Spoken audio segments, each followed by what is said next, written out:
오늘도 여전히 영상으로 우리가 예배를 드리게 되었습니다. 비록 가정에서 각자의 처소에서 드려지는 예배이지만 예배를 통하여 말씀과 성령으로 함께 하시는 하나님의 은혜와 능력이 모두에게 충만하시기를 기원합니다. 오늘 말씀은 관유 제작법에 관한 말씀이에요. 이 관유 이것은 붓는다는 뜻입니다. 그러니까 붓기 위하여 이렇게 부어지기 위해서 만들어지는 기름이라는 거죠. 하나님께서 사람이나 물건에 기름을 부어서 하나님의 것으로 이렇게 소유를 사무치고 나타낼 때 아무런 기름이나 막 쓰지 않으셨어요. 아주 특별한 기름을 만들어서 사용하게 하셨고 오늘 말씀이 그에 대한 율법의 말씀입니다. 자, 이 기름은 이것을 붓는 물건이나 사람이 이제부터는 하나님의 것이다 하는 것을 공포하는데 쓰였던 기름입니다. 그래서 아주 특별한 기름이죠. 그런데 하나님께서는 이 기름을 만드는 법을 공개하셨어요. 누구나 다 알게 하셨어요. 우리 같으면 이 정도의 기름이라면 제작 방법을 아무도 모르게 비밀로 해서 아주 비싼 값에 장사를 해먹을 텐데 하나님은 그렇게 하지 않으시고 다 오픈시키셨습니다. 그 이유는 이 기름 자체에 어떤 신비한 효력이 있는 게 아니라 바로 이 기름이 부어진 물건이나 사람이 하나님의 것이 되었다. 여기에 방점이 있는 거예요. 그래서 기름 자체의 어떤 신비적인 의미를 사람들이 함부로 부여하지 못하도록 공개 재료나 이 방법을 다 공개하셨어요. 그렇게 하지 않으면 사람들이 또 어떤 짓을 하겠어요?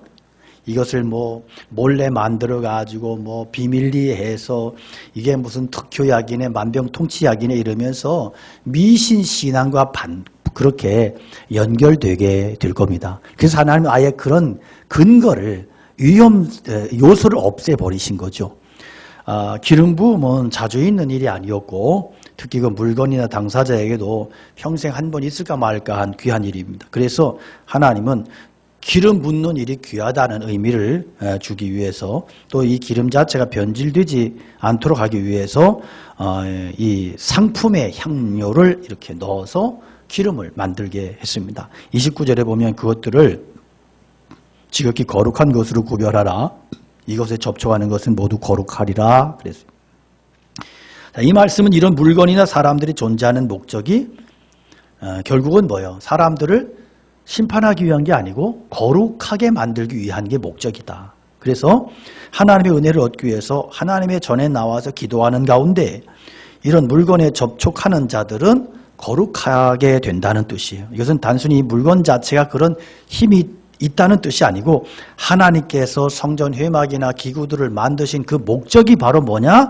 사람들로 하여금 거룩하게 하도록 하기 위해서다 하는 것이고 바로 그런 마음을 가지고 거룩함을 사모하는 마음을 가지고 나올 때 바로 그 심령에게 그 거룩함의 은혜가 부어진다는 의미가 여기에 담겨 있는 거죠.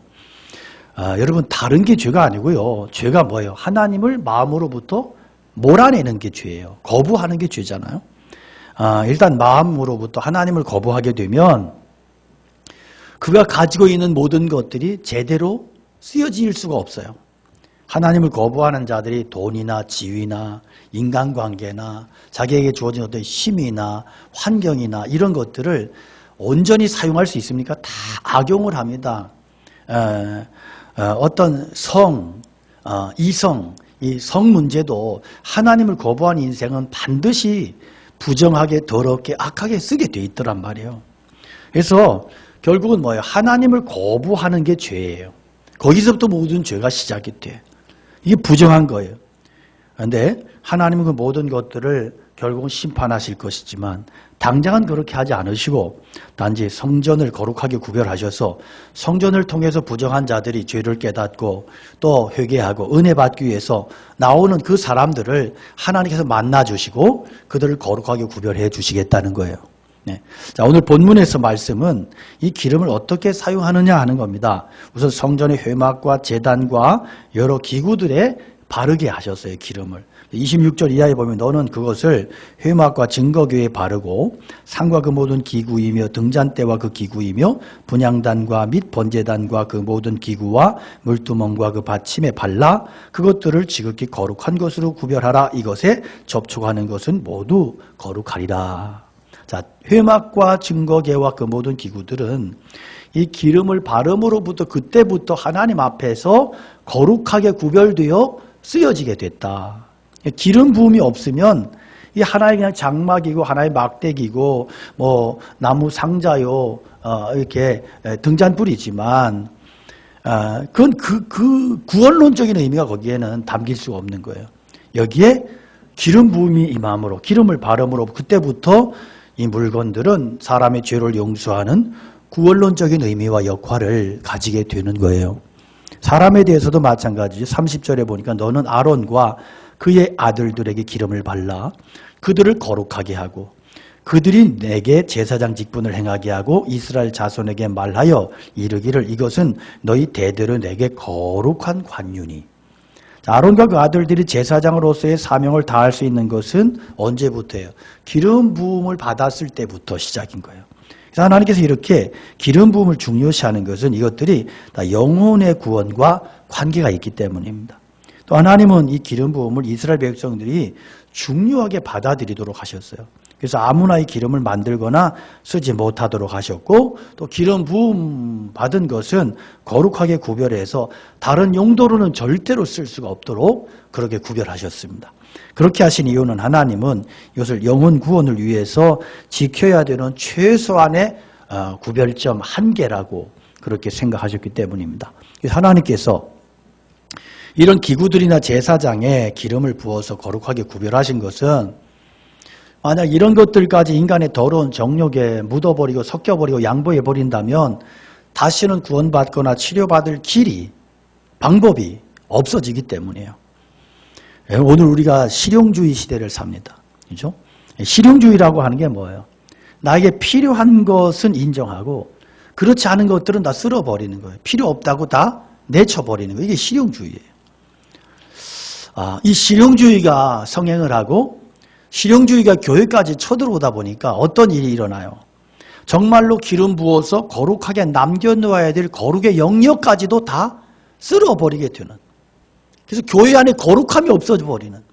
실용주의가 신앙화돼 버리는. 이런 아주 기가 막힌 일들이 일어나게 됐다. 그러니까 오늘날 이 실용주의는 결국은 뭐예요? 실용주의 신앙, 실용주의 기독교. 이게 뭐예요? 신앙을 내 현실의 방편으로, 삶의 방편으로 이용해 먹고 믿는 거예요. 그래서 오늘날 이 기독교 안에 실용주의가 쳐들어오면서 예수님의 십자가, 고난, 복음의 의미는 점점 사라져버리고 다 그냥 자기 자신만을 위한 기독교, 자기 자신을 위한 십자가가 되어버리고 말았단 말이에요. 기독교는 이제 현실의 삶에 위안을 주는 종교, 통증을 완화시켜주는 종교, 사람들을 위로해주는 종교로 전락해버렸어요. 오늘날의 기독교는 인간의 죄가 뭐고 그 깊이와 심각함이 얼마나 큰 것인지 치명적인 것인지 하나님은 어떤 분이시고 하나님의 구원은 진정 무엇에 대한 무엇인지에 대한 이런 진지한 고민이 없이 하나님은 나에게 어떤 것을 주실지에 대해서만 관심을 쏟고 달려가는 천박하고 피상적인 종교가 되어버리고 말았단 말이에요. 여러분, 오늘 우리가 구원론은 두 가지 내용으로 되어 있는데 하나는 교회입니다. 교회. 이 교회는 하나님께서 인간 구원을 위해서 기름 부어 세운 제도예요. 교회는 사람의 영혼 구원을 위해서 존재해요. 그래서 가장 위험한 것이 뭐예요? 자기의 편의나 실용주의적인 생각으로 교회를 변질시키고 신앙을 변질시키는 거예요. 이게 아주 위험한 거예요. 건강한 사람에게 가장 필요 없는 게 뭘까요? 병원일 거예요. 그죠? 건강한 사람에게 병원이 필요하나요? 병원보다는 뭐 골프장이나 스포츠 센터라든지 골프장 이런 게 필요하지 않겠어요? 그러나 여러분 병원이 있어야 되는 이유가 뭐예요? 무엇 때문에 그렇게 엄청나게 비싼 기구들이 엄청난 공간이 있어야 되느냐? 이게 없으면 누구든지 병 걸리면 죽는단 말이에요. 그래서 한평생 병원 한 번 가지 않는 건강한 사람만 있어도 그런 사람들만 득실거려도 병원은 존재해야 되고 사람 생명 살리기 위해서 그 장소는 철저하게 구별돼야 되는 거예요. 우리는 영혼을 구원하는 일을 중요하게 생각해야 돼요. 그리고 이 부분만큼은 최후의 보루로 구별하여 남겨놔야 돼요. 아무리 우리가 욕심 많고 모두가 제 마음대로 하고 싶다 하더라도 영혼을 구원하는 일만큼은 이 사역만큼은 따로 구별해서 최우선 순위로 감히 내 마음대로 할 수 없는 절대 영역으로 그렇게 구별시켜 놔야 되고 이것을 지켜내야 되는 거예요. 우리는 정말 교회에 하나님의 말씀이 있게 해야 돼요. 교회에 말씀이 없으면 죄스러운 삶을 청산하고 새로운 삶을 시작하고 싶을 때 그렇게 할 길이 없어지는 거예요. 죄인이 돌이킬 수 있는 방법이 없어요. 그래서 교회는 말씀과 기도를 위하여 모든 것을 포기해야 됩니다. 그러나 오늘 우리들의 실정은 당장의 욕망을 위해서 이런 것들을 인정하지 않습니다. 아주 좋은 예가 있는데요. 어떤 분이 이런 이야기를 썼더라고요. 여름마다 많은 사람들이 빠져서 이제 익사하는 해변이 있었어요. 근데 여기에 이제 아주 초라한 이제 인명구조 본부가 있었는데, 사람들이 이제 이 건물이 너무 초라하니까 너무 부끄럽잖아요. 굉장히 중요한 일을 하긴 하는데, 사람을 건져내고 이 중요한 일을 하는데 너무 초라해서 사람들이 이제 모여서 뭐 이렇게 돈을 모아서 투표하고 이래서 크게 건물을 지었습니다. 그리고 이제 그 속에다가 뭐 레포츠 시설, 뭐 볼링장, 사우나 뭐 이런 거 많이 갖추었어요. 그러다 보니까 정작 인명구조대가 들어갈 자리가 없어지는 거예요. 점점 밀려나가지고 나중에. 그래서 이제 어떤 사람들이 물에 빠졌을 때 도대체 어디로 뛰어갈지 모르는 거예요. 그래서 또다시 이제 인명구조를 위해서 또다시 이렇게 구조본부를 초라하게 시작을 했어요. 그랬더니 또 이제 그런 일이 또 반복되고 또 반복되고. 그래서 결국에 나중에 인명구조본부는 그 해변에서 사람들이 볼 수 없는 아주 쓸모없는 곳으로 이렇게 구석쟁이로 밀려나고 말았다. 어떤 분이 오늘날의 교회의 모습에 대해서 비유로 쓴 이야기입니다. 교인들은 교회에 너무 많은 걸 원해요. 목회자는 팔방미인이 되지 않으면 견딜 수가 없어요. 견뎌내질 못해요. 교회에 너무 많은 프로그램과 활동들이 있어요. 너무 많은 공간들이 많은 것을 차지하고 있어요. 그래서 사람들이 그것 때문에 교회를 좋아하고 찾아와요. 그런데 막상 어느 죄인이 자기 죄를 뉘우치고 새로운 삶을 시작하기 위해서 교회를 찾았을 때 거기에서 뭘 발견하느냐? 나 같은 사람은 어울리지 않는다. 이런 걸 발견하게 될 거예요. 이게 오늘날 인명구조대, 구석쟁이로 밀려낸 인명구조대처럼 교회가 본연의 본질을 상실해버리고 비본질로 교회를 꽉꽉 채워놓은 그런 교회의 모습이 아니냐 하는 것을 이 이야기가 지적하고 있는 거죠. 여러분, 교회는 구별되어야 됩니다. 그래서 이것만큼은 사람들이 자기가 하고 싶은 대로 그렇게 바꾸면 안 돼요. 여러 활동은 다른 단체에 맡겨버리고 교회는 영혼 구원 위한 최후의 방편이 돼야 되고 교회는 본질이 영혼 구원에 붙들려야 되고 이걸 포기할 때 사람들은 결국 자기 영혼을 파는 것과 같이 되는 거예요. 영혼 구원에 대한 부분은 절대 남겨놔야 되고 이 부분까지 건드려버리면 그 사회는 소망이 없어지고요. 교회는 초라해도 됩니다. 건물 초라해도 돼. 그러나 영혼 살리는 일에서만큼은 초라하면 안 된다. 교회는 사람의 영혼 살리고 구원하는 일에 걸림돌이 되는 것들을 다 과감하게 치워버려야 된다. 과연 오늘 우리는 이렇게 생각하느냐 하는 거예요. 내가 갈 길이 아무리 급해도요. 구급차가 오면 어떻게 해요? 막 비켜줘야 되잖아. 우리는 사람의 영혼 구원에 과연 교회가 그렇게 최우선을 두고 달려가고 있는가 하는 거예요. 그렇지 않다면 우리는 기름 부으심, 하나님의 기름 부으심, 이 본질에 이것을 인정하지 않는 거예요. 이것이 하나님께서 교회를 구별하시고 기름 부으신 가장 중요한 이유이고 목적인 것입니다. 영혼 구원의 또 하나의 요소는 성령이에요. 성령. 교회가 겉으로 나타난 제도라면 성령은 그 실제적인 내용입니다. 예를 들면 교회가 컴퓨터의 하드웨어라면 성령님은 소프트웨어예요. 컴퓨터 용량도 중요하지만 더 중요한 게 뭐예요? 프로그램이에요. 프로그램이 없으면 컴퓨터는 아무 쓸모가 없어집니다. 하나님은 성전의 회막과 제단과 증거계 같은 모든 기구들을 기름을 바름으로 그때부터 이렇게 사용하게 하셨어요. 물론 제사장의 직무도 기름 부음으로 시작이 됩니다. 이것은 영혼 구원을 위한 어떤 일도 성령의 일하심으로 시작이 되는 것이지 인간의 노력이나 제도로 되지 않는다 하는 것을 보여주고 있는 거예요. 기름 부음이 없는 회막은 하나의 텐트에 불과하고요.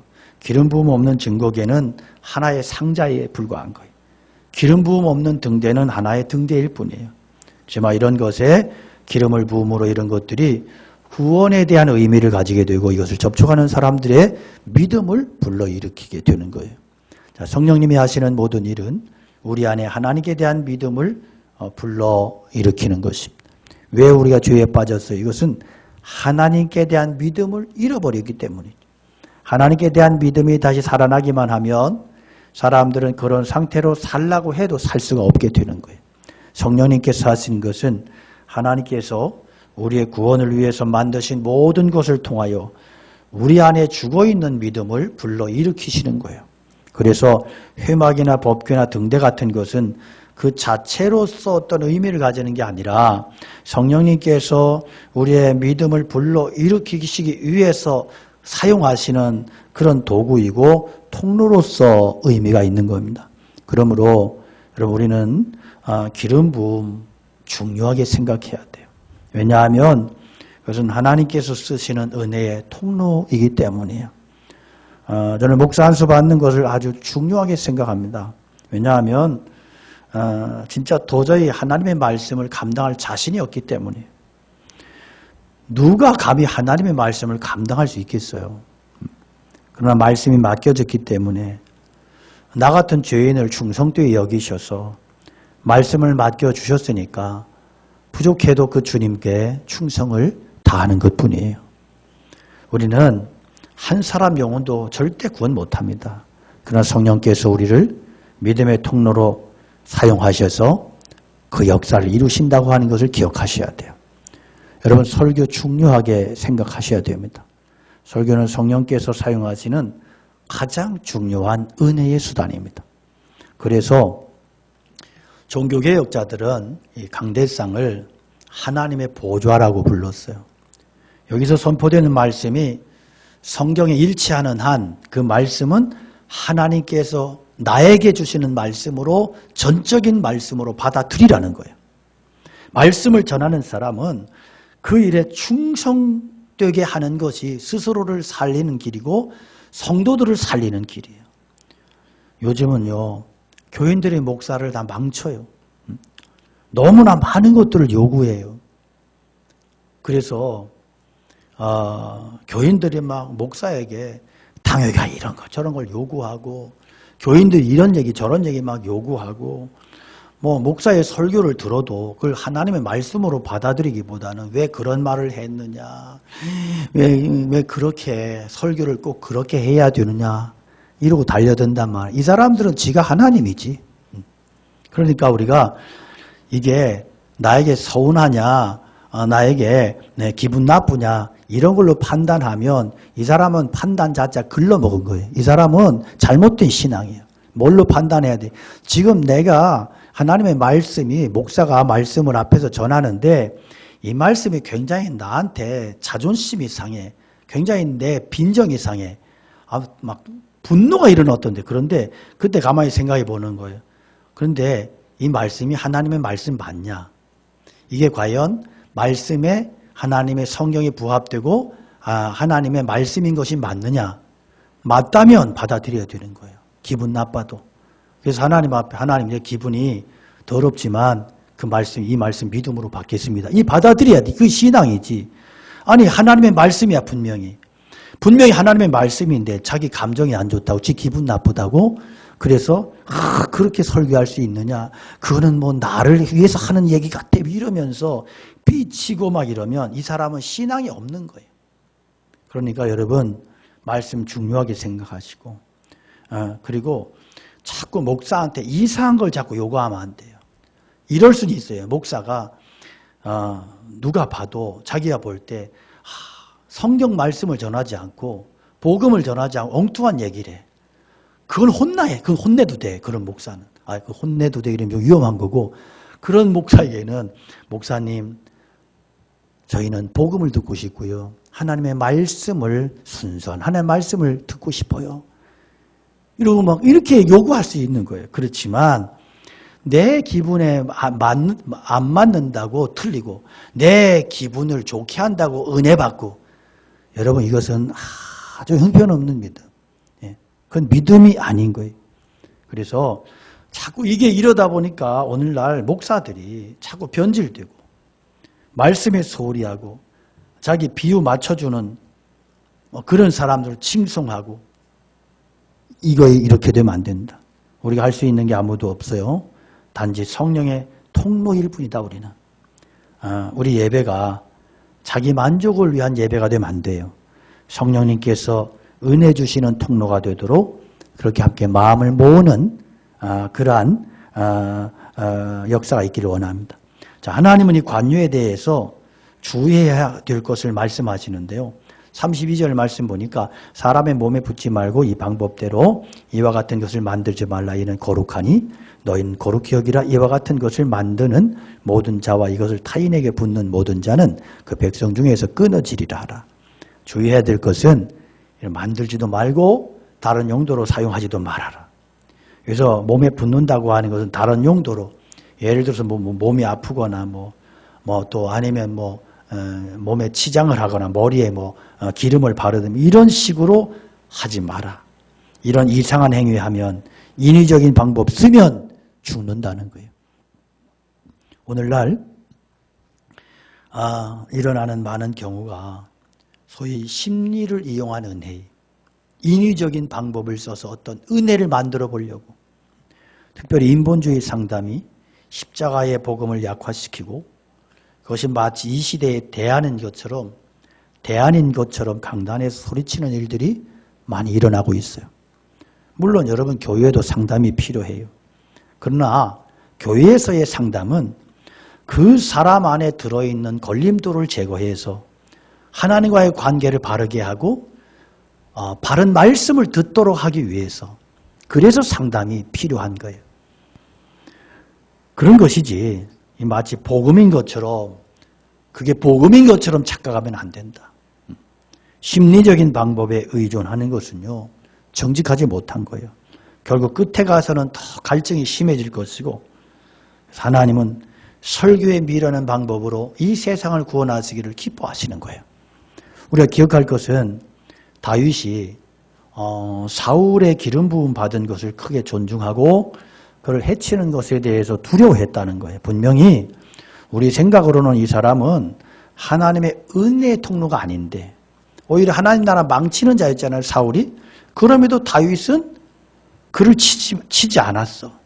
왜? 그를 끌어내리는 것은 쉽지만 그런 과정에서 하나님의 거룩하심이 손상되는 것을 두려워했기 때문이에요. 이게 굉장히 중요한 부분이에요.